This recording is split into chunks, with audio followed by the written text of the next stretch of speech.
Hop, bonjour à tous. Merci d'être nombreux justement à cette session Workplace Ninja France dédiée à Windows 365. Mon nom est Mathieu. Je suis, comme vous pouvez le voir sur la slide, je suis basé en France, dans le nord de la France, et mon domaine d'expertise est autour de la gestion du poste de travail moderne, qu'il soit virtuel ou mobile. Je fais également beaucoup d'identité, de l'Entra principalement, autour de la sécurisation. J'interviens également sur tous les sujets de sécurité autour de la sécurisation des appareils, qu'ils soient, on va dire, physiques, mobiles, virtuels, etc., etc.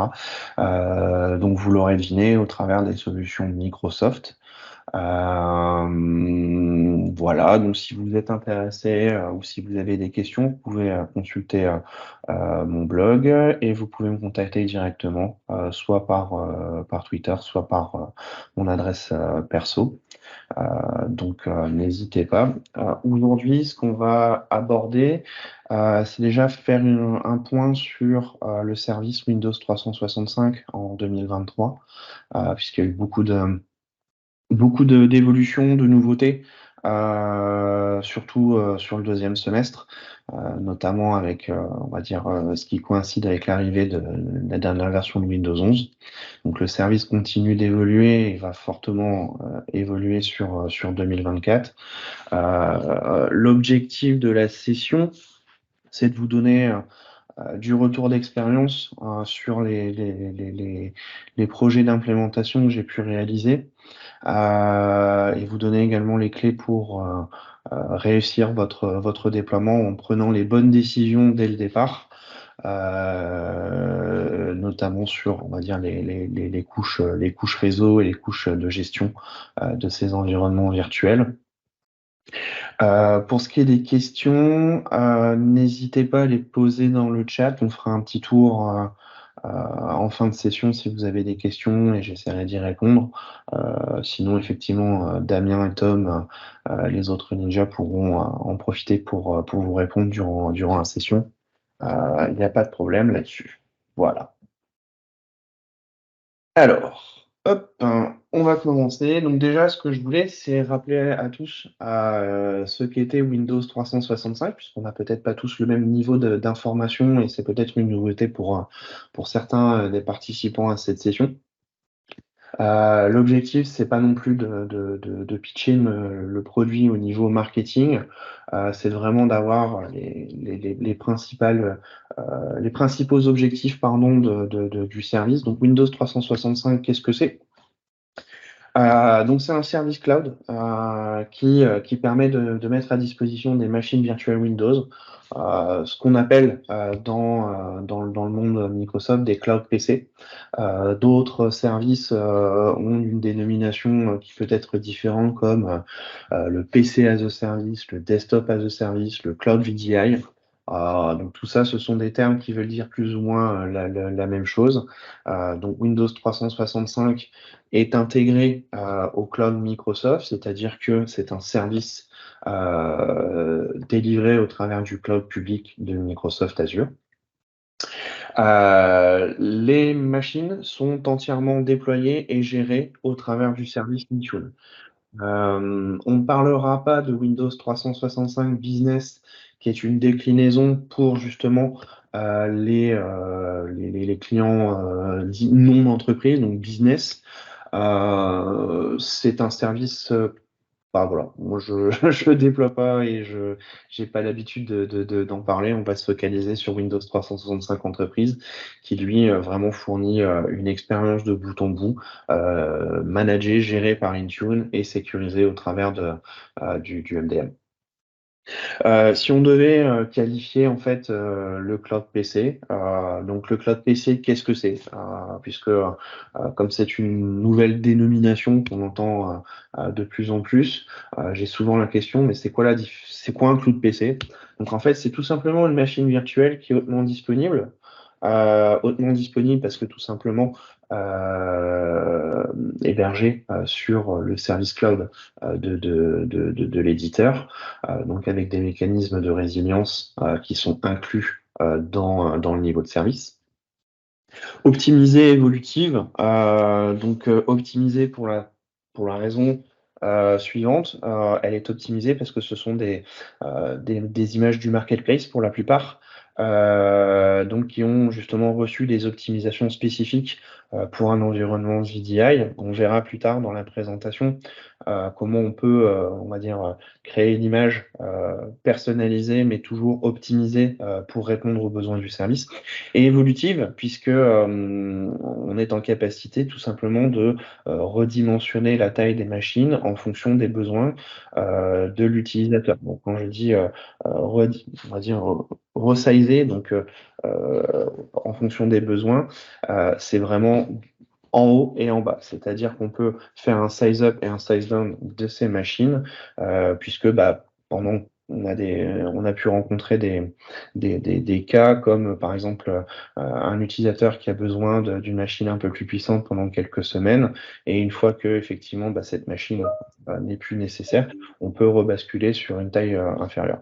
En réalité, je ne l'ai pas beaucoup vu. La plupart du temps, on assigne une machine à un utilisateur et l'utilisateur, entre guillemets, reste sur cette taille qui a été définie en phase projet. Accessible de n'importe où, n'importe quel appareil. Donc ça, c'est quelque chose qui commence à être connu sur tous les services Microsoft.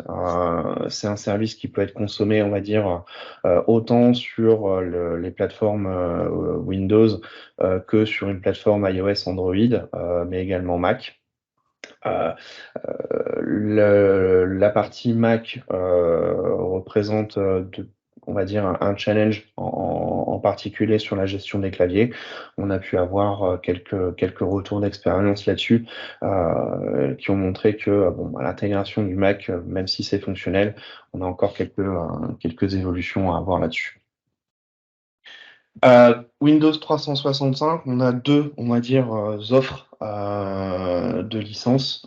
Windows 365 Entreprise, qui, on va dire, l'usage principal de Windows 365. C'est organisé aux organisations de toute taille. C'est adapté, pardon, aux organisations de toute taille. Tout à l'heure, je parlais de Windows 365 Business. C'est pas parce qu'on est une TPE, PME ou moins de 300 utilisateurs qu'on peut pas utiliser Windows 365 Entreprise. Au contraire, étant donné que la version Business est amputée de pas mal de fonctionnalités, notamment en termes de gestion, l'idée c'est vraiment de privilégier Windows 365 Entreprise. Gestion centralisée, je l'ai dit précédemment, donc on est sur une gestion qui est totalement réalisée au travers du service Intune, au même titre que n'importe quel périphérique, appareil Windows, Mac ou Android, c'est-à-dire que le PC cloud, le cloud PC, sera géré de la même manière avec, on va dire, les mêmes configurations que vous pourriez utiliser sur un poste de travail physique. Important, on est sur une relation 1 pour 1. On va pas forcément parler beaucoup d'Azure Virtual Desktop sur cette session. Et j'ai souvent la question et ces échanges avec nos différents clients. C'est vraiment quelle est la différence entre Windows 365 et Azure Virtual Desktop? Sans rentrer dans le détail, Windows 365 Entreprise sera vraiment une solution, on va dire, clé en main, qui ne nécessite pas de compétences VDI particulières et une gestion Azure des ressources Azure. Azure Virtual Desktop va offrir plutôt une flexibilité et notamment dans son mode de consommation, on va dire, à l'usage au travers des ressources Azure. Windows 365 Enterprise ne fait que du VDI, donc du cloud VDI, donc un utilisateur, une machine. Azure Virtual Desktop peut faire la même chose, mais Azure Virtual Desktop permettra notamment d'utiliser des versions plutôt multi-sessions qui permettent de mutualiser des utilisateurs sur un même serveur. Voilà. Donc c'est vraiment la grosse différence. Cette année, on a eu effectivement Windows 365 Frontline, qui est une licence à part entière, hein. Windows 365 Frontline n'est pas une option de Windows 365 Enterprise, c'est bien, entre guillemets, un produit, une licence spécifique. Donc 365 Frontline, comme son nom l'indique, c'est adapté aux travailleurs de première ligne, donc les frontline workers, et ce qu'on appelle les utilisateurs en shift, donc les utilisateurs qui sont postés au 3-8 ou différents postes. C'est notamment aussi adapté pour des profils dans le milieu hospitalier ou tout simplement également sur des postes accessibles dans un entrepôt en logistique. Ce sont les deux cas d'usage auxquels j'ai pu participer. Donc la particularité de Frontline, c'est qu'on a en fait un partage d'une licence. D'ailleurs, je trouve que je le connais, on ne se partage pas un cloud PC, on se partage une licence. Donc, 3 utilisateurs non simultanés vont se partager une licence d'un cloud PC. Tout simplement, ça permet de rationaliser au maximum l'utilisation des licences. Comme vous mettez dans l'exemple, c'est que si j'ai 300 utilisateurs qui vont avoir un besoin justement de consommer un cloud PC, mais pas dans le même créneau horaire, je vais avoir la possibilité d'acheter que 100 licences afin de couvrir mes 300 utilisateurs. Voilà. Donc j'insiste bien, ce n'est pas simultané, c'est-à-dire que on n'est pas sur du multisession, c'est vraiment un utilisateur, une machine, mais on va dire que c'est de la licence partagée. On pourra avoir sur d'autres solutions. Ce n'est pas un usage concurrent. Voilà. Il y a également DevBox, donc Microsoft DevBox. Est-ce que non, je pense pas que ça remplace TestLab, à voir. Mais DevBox en fait repose sur le même service, les mêmes API que Windows 365. C'est plus orienté, comme son nom l'indique, pour les développeurs, avec une particularité, c'est que en fonction de l'environnement DevBox que l'on met à disposition à un utilisateur, il va être en capacité de provisionner N machines pour son environnement. Donc, DevBox peut être intéressant effectivement si on a des cas où les développeurs ont besoin de plusieurs machines de la même taille, ce qui n'est pas possible avec Windows 365, puisque une licence donne accès à une machine et on ne peut pas avoir plusieurs licences pour la même taille de machine. J'ai une question sur le licensing de DevBox. Tu sais si c'est le même type de licence qu'il faut pour Windows 365 ou c'est une autre licence encore? Alors, étant donné que c'est de l'Azure, Ouais. Microsoft DevBox, c'est l'Azure, donc c'est de l'usage. Voilà. Donc, il n'y a Ok. pas tu vas provisionner des environnements de développement. Bah, je pourrais le montrer après.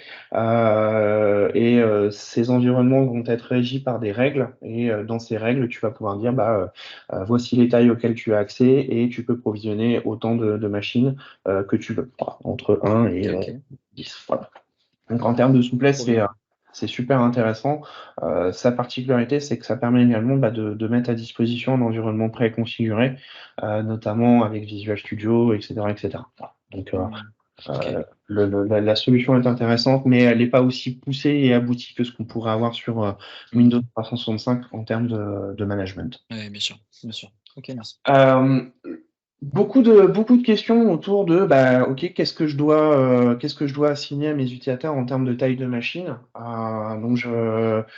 Pour rappel en fait, hein, la licence Windows 365 est systématiquement associée en fait à une taille de machine.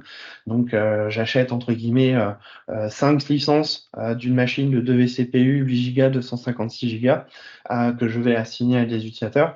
Et souvent les questions que j'ai, c'est quel est l'usage associé en fait à telle ou telle taille de VM. Donc il n'y a pas de réponse entre guillemets absolue, hein, c'est la réponse préférée des consultants, ça dépend. tout dépend en fait de l'usage et la charge de travail qui est exécutée sur la machine. Bien souvent, il n'est pas nécessaire d'associer ce que l'utilisateur pouvait avoir comme machine physique avec, on va dire, l'équivalent sur Windows 365. On va dire que le calcul n'est pas identique. Donc, bien souvent, en termes de retour d'expérience, des deux CPU Giga permettent justement de travailler correctement sur, on va dire, de la bureautique, du web, et fournir un environnement de travail à un utilisateur. Donc, en termes de scénario, c'est beaucoup de travail à domicile, des consultants externes. Ça, ce sont, on va dire, les deux principaux scénarios auxquels j'ai pu être amené à travailler sur 2023. Le premier pour les consultants externes, donc la problématique, on va dire, des SI, on va dire, c'est de mettre à disposition un environnement de travail à des prestataires externes qui sont sur on va dire une mission courte ou de longue durée, hein, plusieurs mois ou plusieurs semaines, mais leur donner accès justement à l'ensemble des ressources de leur système d'information, tout en respectant ce qu'ils ont mis entre guillemets quelques temps à mettre en place, c'est-à-dire le zéro trust, donc les accès conditionnels, le MFA, l'accès au réseau. Donc tout ça, quand on vient en tant que consultant chez un client et qu'on se demande de se brancher sur le Wi-Fi ou sur le réseau, bah, de plus en plus de clients commencent un petit peu à comprendre que c'est pas forcément un usage sécure. Et donc, la mise à disposition de cet environnement, donc pour des consultants externes, ça peut être un très bon cas d'usage. Le travail à domicile, ce qu'on a constaté, c'est que de plus en plus en fait de clients se disent ouais, bon, moi, mes utilisateurs, mes collaborateurs se connectent à Microsoft 365, donc avec tous les services ou tout simplement des applications qui sont publiées au travers de solutions VPN. Le souci, c'est que moi aujourd'hui, j'ai un risque sur la machine qui est utilisée pour consommer ces services.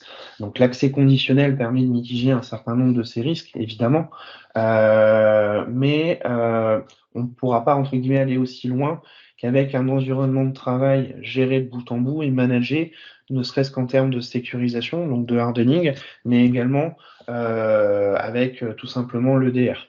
Euh, j'ai rarement vu des clients pour réussir à imposer l'installation d'un EDR sur un ordinateur personnel, donc des employés. Donc ça permet justement d'amener cette discussion et de renforcer la sécurité et d'offrir, on va dire, un environnement de travail qui est managé.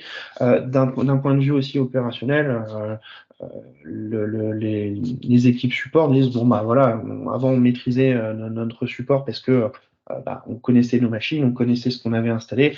Maintenant, on nous appelle sur des problématiques on va dire, de machines perso.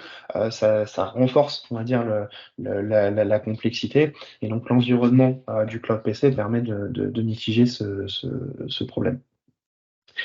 En termes de dimensionnement, ce qu'il faut bien garder à l'esprit, c'est que nos utilisateurs, ils font du Teams pour la plupart.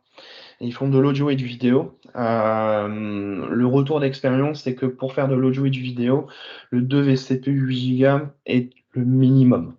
Bien évidemment, il y a le facteur réseau, donc bande passante, qui sera extrêmement important. Mais il ne faut pas espérer, entre guillemets, faire de l'audio et du vidéo, de la vidéo sur Teams avec du 2 vCPU 4 Go. Voilà. La 2 vCPU 4 Go, on peut la réserver sur, on va dire, des usages ponctuels web ou audio, mais c'est principalement de la saisie. Voilà. Donc c'est toujours, on est toujours sur les mêmes, on va dire, les mêmes réflexions qu'on a pu avoir pendant toutes ces années sur des sujets Citrix ou RDS, etc. C'est ni plus ni moins qu'une évolution hein, de tous ces services. C'est la manière de les consommer qui est différente, mais les réflexions de dimensionnement sont, on va dire, plus ou moins les mêmes. Évidemment, vous avez des profils de machines qui sont beaucoup plus élevés. Donc, si vous avez justement des besoins, on va dire, en termes de virtualisation imbriquée ou vraiment mettre pour les créateurs de contenu, faire de la conception, etc. Là, effectivement, on va plutôt s'orienter sur des tailles un peu plus élevées comme du 8 vCPU et du 32 Go. Et on va dire que pour l'usage plus élevé et vraiment lié à la conception, donc tout ce qui est DAO, CAO, etc., on a depuis quelques semaines des nouvelles tailles de machines, donc avec des vrais GPU. Jusqu'à présent, en fait, ces tailles de machines, on va dire, et cet usage GPU était, on va dire, uniquement accessible pour les clients qui utilisent Azure Virtual Desktop. Désormais, en fait, ce sont des tailles accessibles sur Windows 365. Donc, évidemment, le coût de ces machines n'est pas négligeable, hein, mais vous avez effectivement des usages possibles maintenant avec du GPU. Donc, on a trois tailles, 4, 8, 16. En ce qui concerne la 4 vCPU 16 Go et 4 Go de mémoire vidéo, ça va être principalement pour des usages multi-écrans. C'est-à-dire que vous allez pouvoir faire du natif 4K sur plusieurs écrans. Sans problème. Si vous avez besoin de plus et de faire, on va dire, tout ce qui est des Direct 3D, OpenGL, et vraiment du MATLAB, etc., on va dire que le minimum, ça va être la 8 vCPU, 56 Go de RAM. Ça, c'est le premier retour que j'ai pu avoir sur un des premiers POC que j'ai pu faire avec du GPU. La 4 vCPU 16 Go est parfaite pour faire du multi-écran, mais si on veut quelque chose avec vraiment de la puissance GPU, il faudra partir effectivement sur la taille au-dessus. À noter également que sur ces tailles, on n'a pas de virtualisation imbriquée pour l'instant. Donc, on ne peut pas, entre guillemets, installer de WSL ou d'Hyper-V sur ces tailles de machines. Et c'est aussi pas fait pour l'IA, parce qu'on m'a posé la question, bah, c'est très bien, on va pouvoir entraîner des modèles de données, mais non, non, c'est pas optimisé pour. On est vraiment sur du GPU pour de la vidéo et de la visualisation. En ce qui concerne le provisioning, je voulais effectivement vous partager un peu des retours d'expérience sur les différentes méthodes de provisioning que j'ai pu utiliser ou rencontrer dans différents projets. Évidemment, ce ne sont pas des règles, hein, ce sont tout simplement des retours d'expérience. On peut les mixer, on peut en utiliser plusieurs, ça pose aucun problème. Le provisioning par géographie, ça c'est celui qu'on retrouve le plus, on va dire, pour les organisations qui ont, on va dire, qui sont présentes sur plusieurs continents ou pays.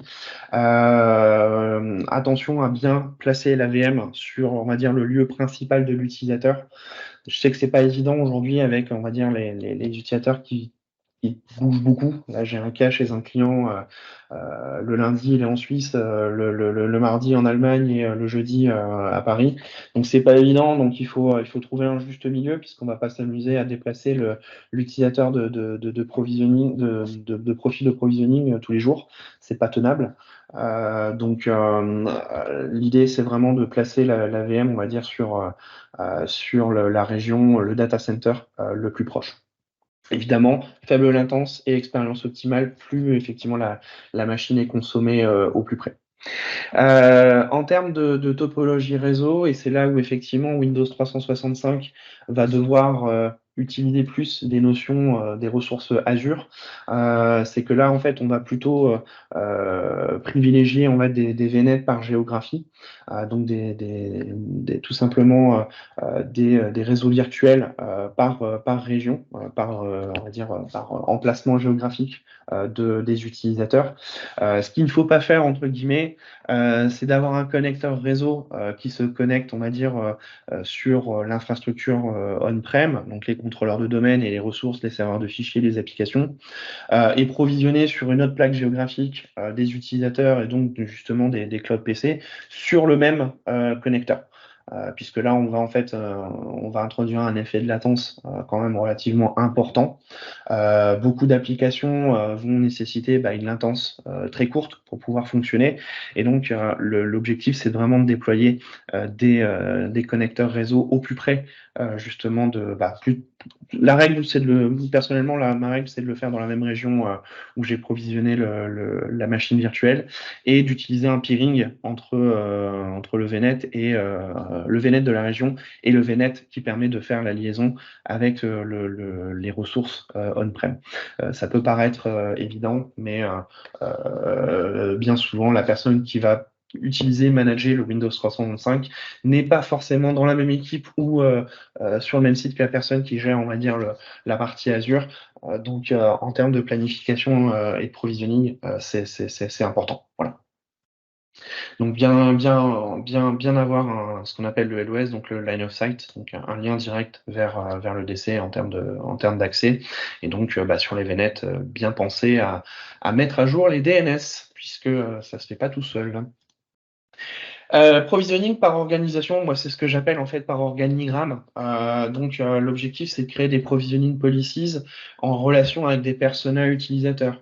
Office, un profil standard donc qui consomme du pack Office classique et qui fait de la saisie web. Voilà, c'est un profil. Profil développeur, profil RH, profil finance, etc., etc. Donc l'objectif c'est vraiment de matcher l'organigramme de l'organisation, pardon, afin d'avoir cette gestion des provisioning policies adaptées.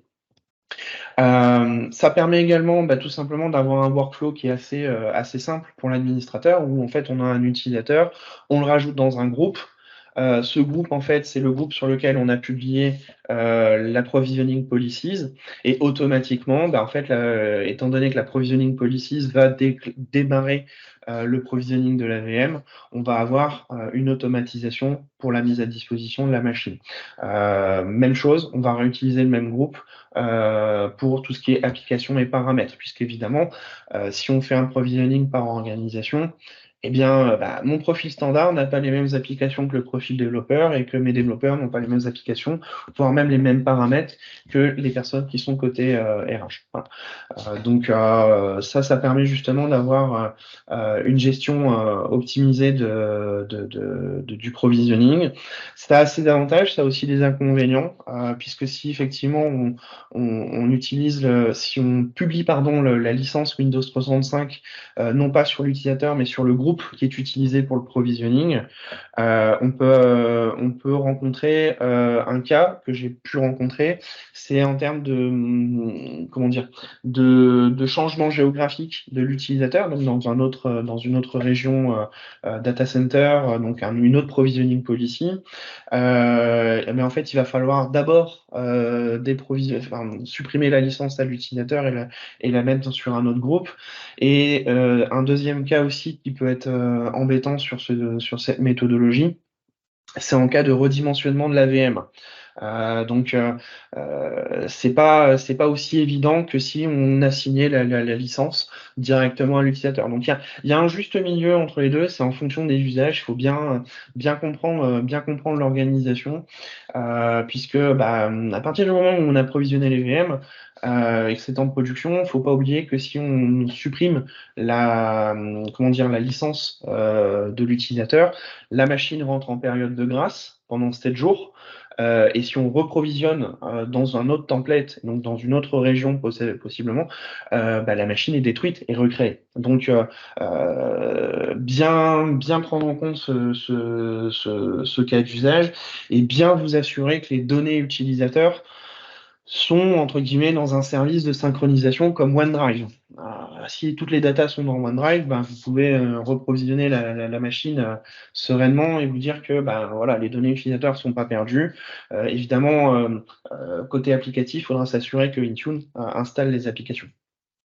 Il y a un cas aussi où j'ai régulièrement la question, c'est le provisioning de plusieurs cloud PC pour un utilisateur. Donc ça fait écho à ce dont je parlais sur DevBox. Donc, un utilisateur peut avoir plusieurs clouds PC. Ça, c'est évidemment tout à fait possible. Néanmoins, un utilisateur ne peut pas avoir le même cloud PC, plusieurs licences de la même taille. C'est une limitation du service parce qu'en fait, une licence Windows 365 donne accès à une VM, c'est-à-dire que la licence provisionne une VM. C'est là où effectivement DevBox ou Frontline permet d'adresser ce cas d'usage. Et l'utilisateur ne doit être ciblé que par une seule politique de provisioning. Techniquement, Microsoft ne vous empêche pas d'assigner l'utilisateur sur plusieurs politiques de provisioning.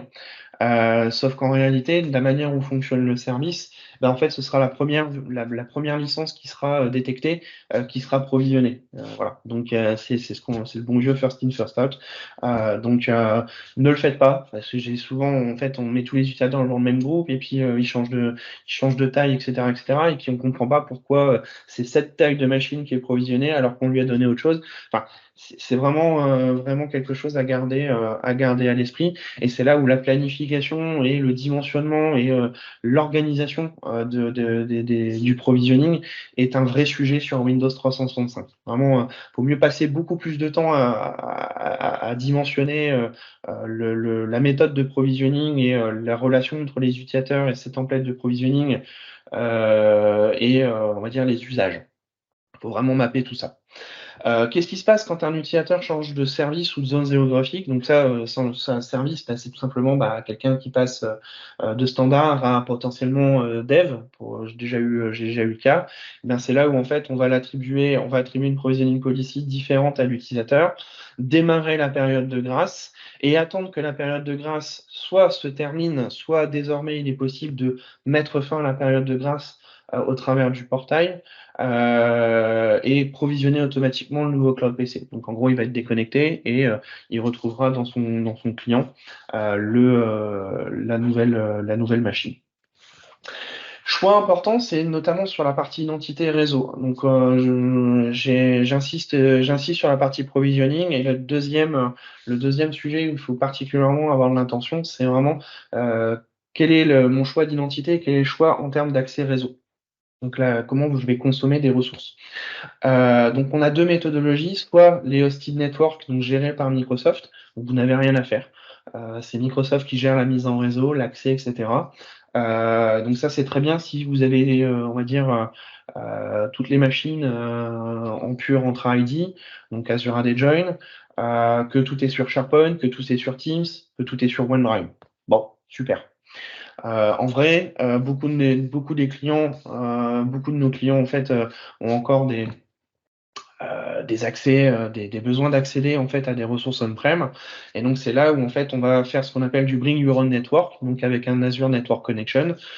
C'est encore une histoire de VNet et ce VPN ou de l'ExpressRoute qui va se connecter sur le back-end de l'organisation.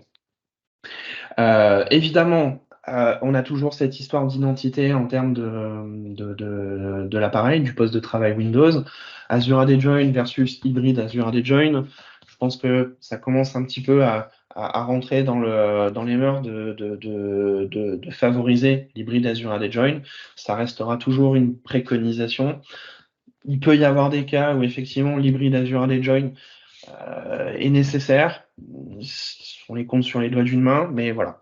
On va dire, de l'éducation et prouver, démontrer que l'Azure AD Join fonctionne très bien. C'est toujours la même chose que ce soit du Windows Autopilot, de l'Intune, c'est toujours les mêmes sujets qui reviennent. Mais favoriser l'Azure AD Join plutôt que l'hybride Azure AD Join.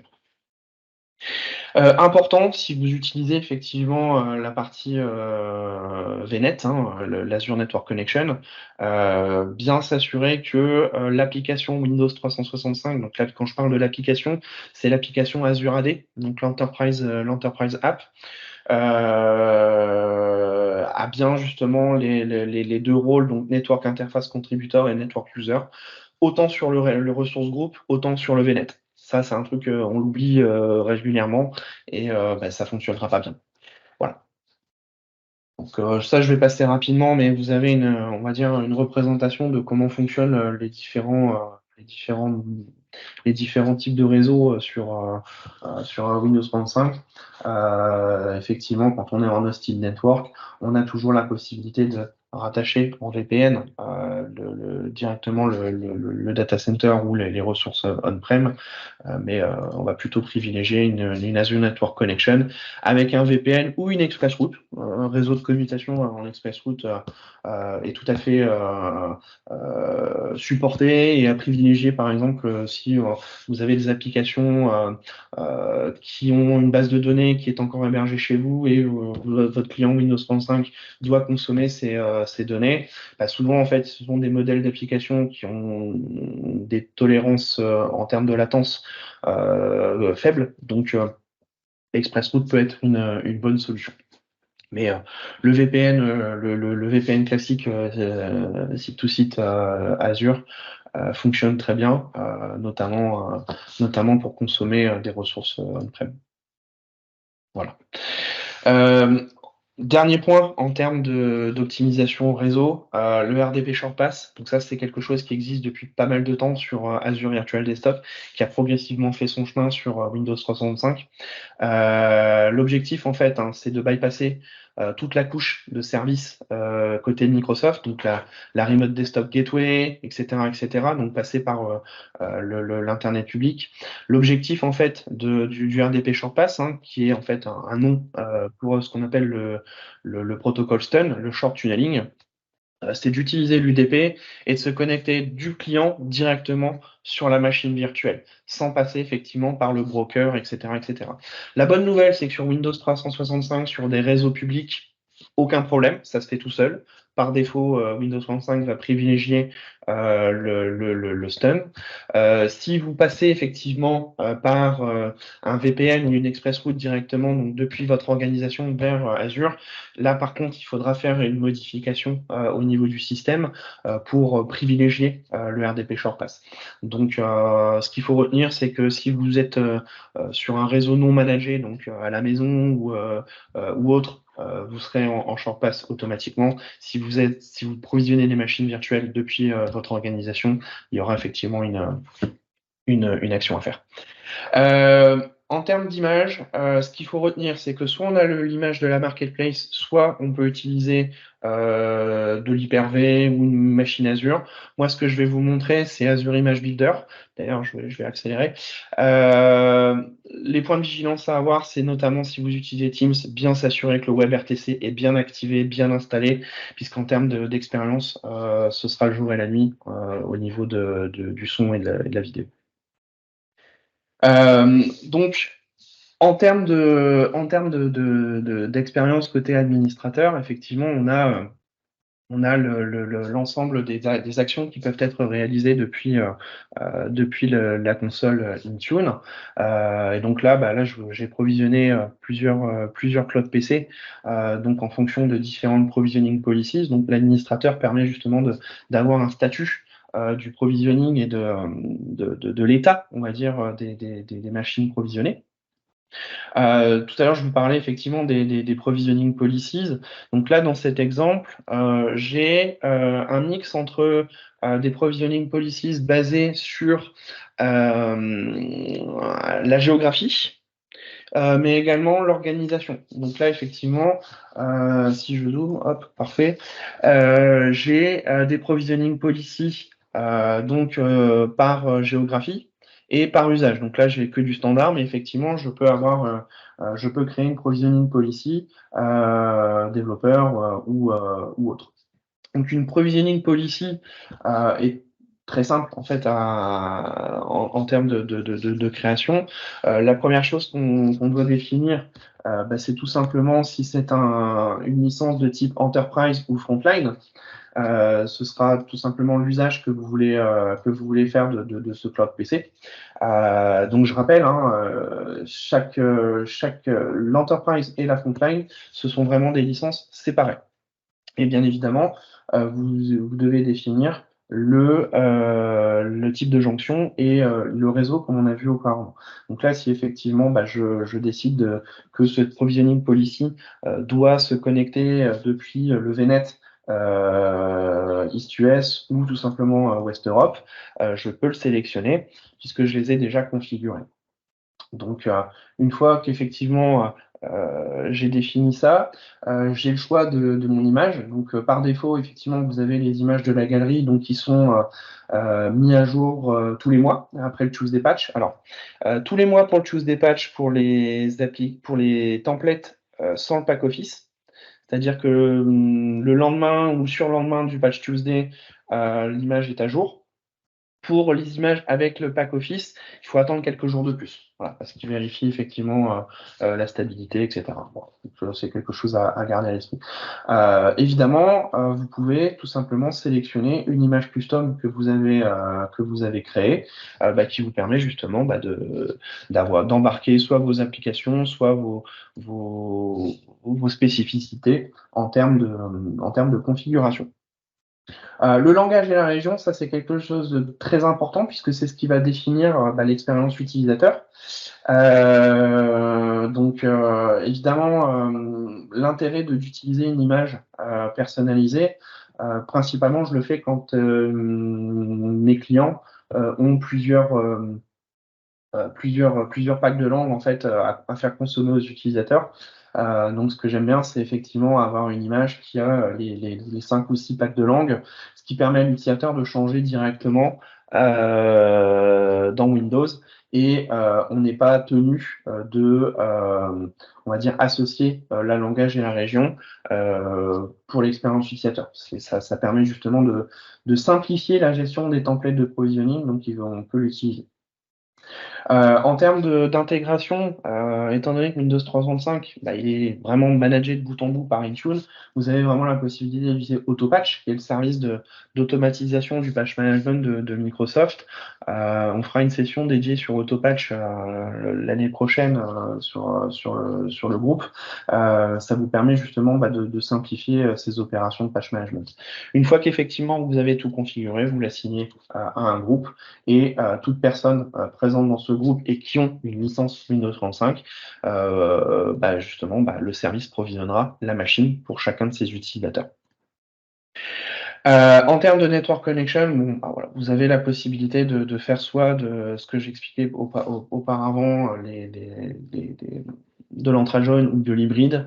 Donc rien de compliqué là-dessus. Évidemment, ça se configure et ça se crée directement depuis le portail Azure. Donc, si vous n'avez pas accès et que vous avez en charge Windows 25 mais vous n'avez pas accès, rapprochez-vous effectivement de l'équipe qui est en charge de la partie plutôt Azure et networking pour vraiment avoir ce qu'il vous faut. En termes de paramétrage, donc on a ce qu'on appelle les user settings. Donc les user settings, c'est ce qui va définir, on va dire, principalement la manière où l'utilisateur va consommer son cloud PC. Donc c'est là où on va définir effectivement s'il est admin, s'il peut faire des snapshots, etc. Voilà. Une fois qu'il est provisionné, le poste est directement dans la liste des machines gérées par Intune et à part effectivement le template, le naming template qu'on utilise, il n'y a pas vraiment de différence entre un cloud PC et un poste de travail classique. Voilà. Hop, ce que je voulais vous montrer également, c'est... Hop là. Je vous ai parlé de la création d'images personnalisées. Donc, il est possible d'utiliser soit une machine virtuelle que vous provisionnez sur Azure, soit effectivement, vous pouvez utiliser le service d'Azure Virtual Desktop qui permet de créer des templates d'images. Donc, vous avez la possibilité de créer des nouveaux templates. Donc là, je peux créer un nouveau template. Et l'intérêt en fait de ce service, c'est tout simplement d'automatiser un maximum de tâches et d'avoir justement une image mise à jour régulièrement et conforme, on va dire, au service Windows 35. Donc, je peux baser mon template sur soit une image du marketplace, soit sur une image que j'ai déjà créée. Voilà, donc je peux faire des itérations de mes images. Donc, vous pouvez, moi personnellement, je repars toujours d'une image du marketplace, comme ça elle est à jour. Donc, je peux sélectionner hop, du Windows Enterprise 23H2. Hop. C'est une image managée. Si vous faites de l'Azure Virtual Desktop, ce sera dans une Azure Compute Gallery. Ça, c'est quelque chose à bien garder à l'esprit. Évidemment, une image peut être des deux, mais dans notre cas, c'est une image managée. Vous pouvez en avoir jusqu'à 20 sur un tenant Entra. Ça, c'est une notion importante. Vous définissez la taille de la VM qui sera utilisée pour créer le master et les customisations. Et donc là, vous avez effectivement un certain nombre de customisations proposées par le service par défaut. Donc la principale, par exemple Teams, on peut définir la version du client Teams et surtout la version du WebRTC installée. Vous pouvez définir le langage par défaut, mais c'est surtout installer les packs de langue qui est vraiment pratique sur ce mode de fonctionnement. C'est que bah, voilà, vous pouvez sélectionner les différents MUI directement ici, donc ça vous fait gagner beaucoup de temps. Une fois que vous avez créé votre template, en fait, bah, vous pouvez démarrer en fait la build. Donc ici, là, je démarre la build donc, de mon template. Et d'ici, on va dire 1 heure et demie, hein, j'aurai une image. Et cette image pourra être ensuite consommée au travers de Windows 365. Voilà. Donc normalement, mon image, elle doit être quelque part ici. Euh,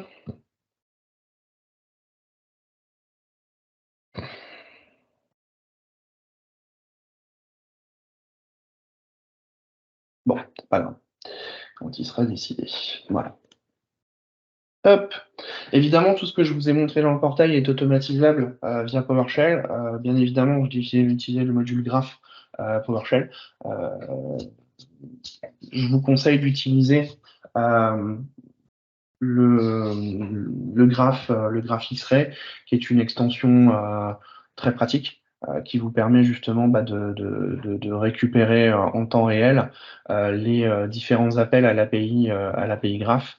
Voilà, vous avez la possibilité de récupérer ça et construire vos scripts, puisque vous avez en PowerShell des accélérateurs ici qui vous permettent bah, justement de gagner du temps.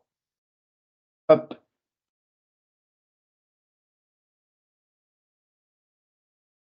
Intégration avec Windows. Alors ça, il me reste quelques minutes. Je vais me connecter directement ici et vous montrer. Alors, je vais me connecter.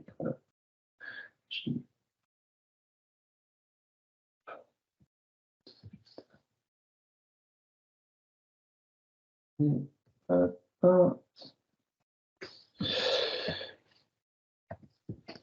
Voilà. Et je vais partager ici, share.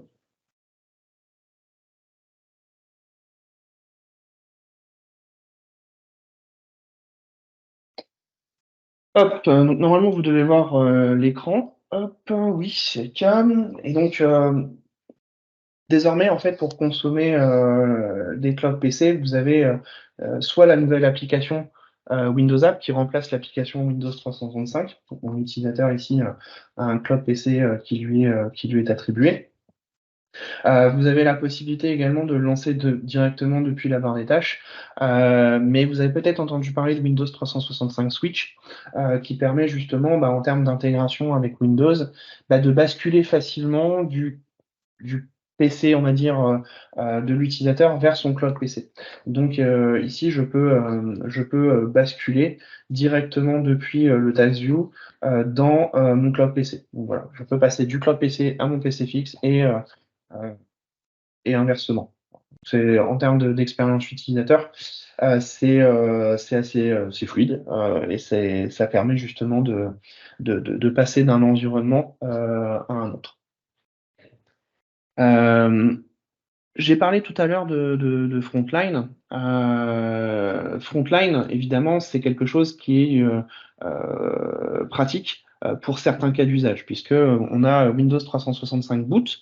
Windows 365 Boot, en tout seul, entre guillemets, n'est pas utilisable pour, on va dire, des cas d'usage utilisateurs classiques.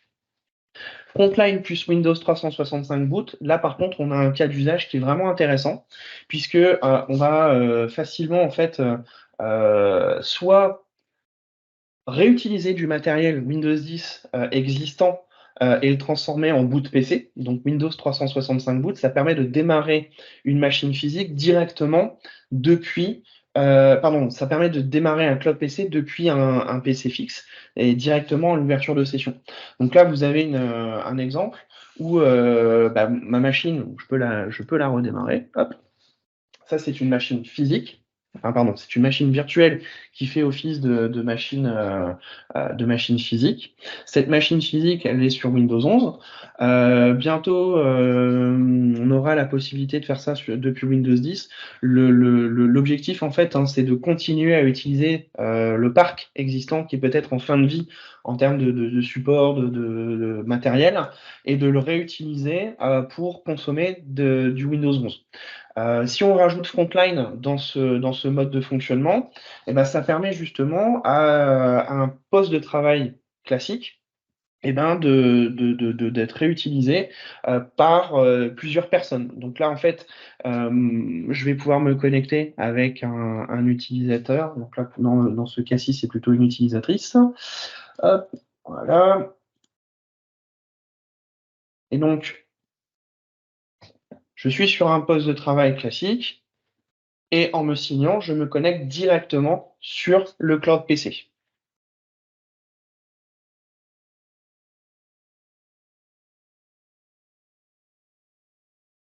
Donc pour des cas d'usage d'ordinateurs partagés, donc du share PC, etc., c'est très intéressant. Et quand on associe boot et frontline, vous pouvez faire justement diminuer le coût de possession du poste de travail parce que vous allez continuer d'utiliser du hardware qui a potentiellement 3 ans, 4 ans, mais qui est potentiellement sur un OS qui est potentiellement, c'est du matériel qui n'est pas compatible avec Windows 11. On pense notamment au CPU ou au TPM. Mais vous allez en faire consommer un OS plus récent, comme du Windows 11, pour continuer à utiliser ce matériel. Donc là, je suis connecté sur mon cloud PC avec une licence Frontline. Une fois que mon utilisateur a terminé son travail, il se déconnecte et je vais retourner en fait à la page de sign-in de Windows classique pour mon prochain utilisateur qui pourra se connecter, etc., etc. Donc pour les scénarios share PC, vraiment intéressant. Voilà. Le dernier qui n'est pas encore arrivé, qui devrait pas tarder, c'est Windows 365 Offline, qui permettra justement de tout simplement travailler offline sur un cloud PC et de se synchroniser à la prochaine connexion lorsqu'on récupère la connectivité. Voilà. Aujourd'hui, si on perd le réseau, le cloud PC il n'est pas accessible, ce qui est normal. Bientôt, est-ce que c'est dans la prochaine version de Windows? Je sais pas. Mais c'est quelque chose qui sera intégré à l'OS, qui permettra justement de continuer à travailler sur le PC Cloud en mode déconnecté. Voilà. On a encore quelques minutes pour des questions. N'hésitez pas. J'ai dû aller un petit peu vite sur les 15-20 dernières minutes, mais n'hésitez pas si vous avez des questions, si vous avez besoin de précision sur Frontline, sur Boot, sur les provisioning policy. Allez-y, pas de problème.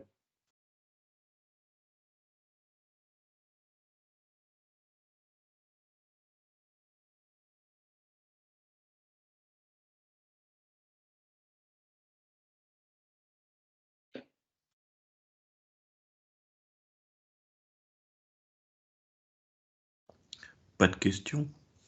Apparemment non. Si vous avez des questions, n'hésitez pas à les poser sur la page LinkedIn. Pour info, la vidéo sera disponible dans l'après-midi. Après, sur la chaîne YouTube, Workplace Ninja France et ça sera publié sur la page. Est-ce que tu remarques, Mathieu, qu'au niveau de l'AVD, qui est, je pense, là, je dirais la deuxième solution qui nous vient en tête quand on arrive à du cloud PC, est-ce que tu remarques des cas d'usage qui se prêtent peut-être plus à l'AVD ou plus à Windows 365? Est-ce que tu remarques une diminution peut-être de l'adoption d'AVD ou comment en fait, tu vois les avec choses? Windows 365, même s'ils partagent le même socle technique, c'est vraiment pour moi des usages différents et des voilà. AVD est toujours en forte progression. La force d'AVD, c'est le multisession. Ouais, clairement. On va dire que tous les clients qui ont un besoin ou une envie de remplacer Citrix, et je peux les comprendre, vont plus facilement se diriger vers AVD multisession. AVD Windows 365, c'est pas exclusif entre guillemets. On peut les deux. J'ai un client qui utilise les deux. J'ai un client qui utilise de l'AVD pour du multisession et de la publication d'applications et Windows 365 pour des usages très précis comme par exemple des privilèges Access Workstation. Parce que du multisession sur AVD, ça permet pas de monter un VPN par utilisateur, forcément. Windows 365 permet. Donc, il y a vraiment des usages. Vraiment des usages. Il faut mapper les usages avec la bonne solution. AVD, c'est vrai qu'on entend beaucoup Windows 365 en termes de features, mais faut savoir que les features sont plus souvent héritées d'AVD, quoi. Là, cette semaine, AVD s'est vu doté d'une nouvelle façon de gérer les applications. Donc, on avait le MSIX app attache qui n'était pas forcément compatible avec l'Azure AD. Là, aujourd'hui, c'est entièrement supporté. Donc, oui. Franchement, le Windows 365 n'impacte pas l'adoption d'AVD et AVD n'impacte pas Windows 365. Voilà.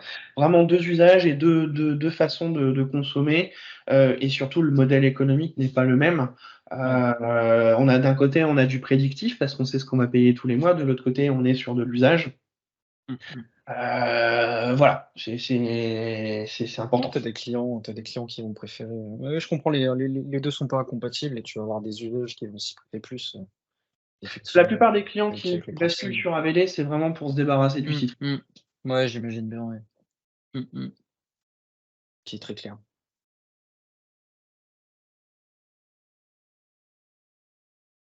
Ok, on peut clôturer. S'il n'y a pas d'autres questions, sinon je suis joignable effectivement sur les réseaux sociaux. Je vais remettre hop. Et le 21, il y a une session de Tom sur Intune Backup, une solution pour sauvegarder votre infra, sauvegarder et restaurer votre infra Intune.